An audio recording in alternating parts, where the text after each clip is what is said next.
Bismillahirrahmanirrahim. Assalamualaikum warahmatullahi wabarakatuh. Waalaikumsalam warahmatullahi wabarakatuh. Baiklah, kami dari kelompok 7 yang beranggotakan yang pertama Nurul Aini, yang kedua saya sendiri yaitu Selvi Atmawijaya, dan yang ketiga Syauki Femia Putri. Kami akan menjelaskan tentang saham biasa. Yang pertama itu yang akan dijelaskan oleh Nurul Aini. Kepada Nurul Aini dipersilahkan. Baiklah, saya akan menjelaskan mengenai definisi saham biasa. Saham biasa adalah sekuritas yang mewakili kepemilikan dalam suatu perusahaan. Pemegang saham biasa memilih dewan direksi dan memilih kebijakan perusahaannya sendiri. Bentuk kepemilikan ekuitas ini biasanya menghasilkan tingkat pengembalian jangka panjang yang lebih tinggi. Selanjutnya yaitu keunggulan dan kelemahan saham biasa. Yang pertama yaitu keunggulan. Keunggulan yang pertama yaitu tidak adanya kewajiban tetap untuk membayar dividen kepada pemegang saham biasa. Yang kedua, saham biasa tidak memiliki jatuh tempo. Yang ketiga, saham biasa kurang berisiko bagi perusahaan apabila dibandingkan dengan sumber pembiayaan lainnya, baik itu sumber saham preferen maupun hutang jangka panjang. Yang keempat yaitu memungkinkan untuk diverifikasi usaha, meningkatkan likuiditas, mendapatkan tambahan kas, dan lebih mudah untuk mengukur nilai perusahaan. Yang kelima, perusahaan semakin transparan dan semakin banyak pihak yang ikut mengamati kegiatan perusahaan, karena dengan menjual sahamnya ke publik berarti perusahaan tersebut menjadi milik publik. Baiklah, selanjutnya yaitu kekurangan saham biasa. Yang pertama, dengan menjual saham biasanya akan mengancam kendali yang dipegang pemegang saham mayoritas. Yang kedua, menurunnya laba per lembar saham sebagai akibat bertambahnya jumlah lembar saham yang beredar. Yang ketiga yaitu timbulnya agensi problem yang meningkatkan agensi cost karena adanya konflik antar kelompok seperti pemilik perusahaan, manajer, ataupun pengelola usaha. Sekian dari saya. Baiklah, terima kasih Nurul Aini. Selanjutnya, saya sendiri akan menjelaskan tentang jenis pendanaan. Yang pertama yaitu saham unggulan, merupakan saham dari perusahaan yang secara nasional telah diakui. Contoh saham unggulan ialah saham MIDI International Business Machine Corporation dan DuPont. Yang kedua yaitu saham pertumbuhan, merupakan saham-saham yang memiliki peluang untuk memberikan pertumbuhan laba yang lebih besar dibandingkan dengan rata saham-saham lain. Saham pertumbuhan mempunyai perbandingan harga saham yang tinggi.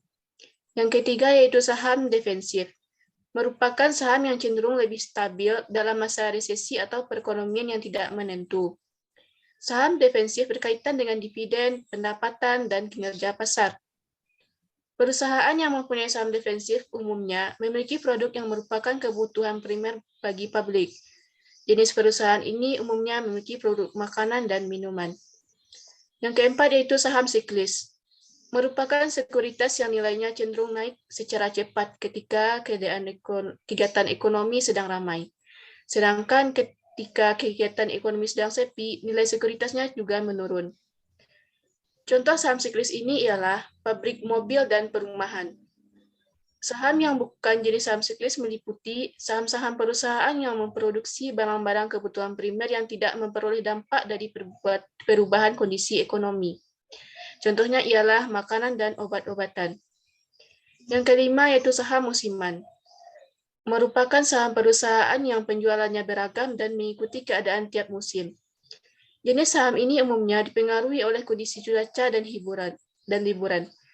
Jenis saham ini umumnya pada produk mainan anak-anak dan pada produk hari raya keagamaan.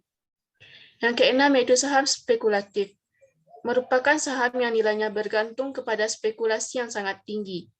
Pada saham spekulatif ini, tingkat pengembalian sangat rendah dan bersifat negatif.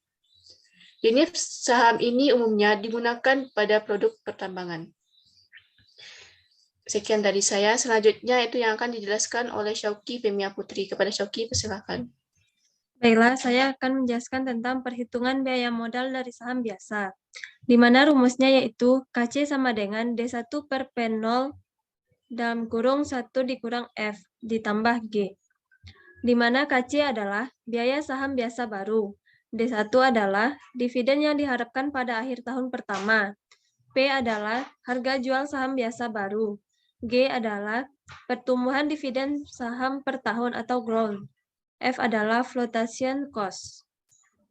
Contoh pendanaan saham biasa dalam dunia nyata, yaitu saham waran, adalah saham yang paling umum diperdagangkan dikeluarkan oleh perusahaan publik.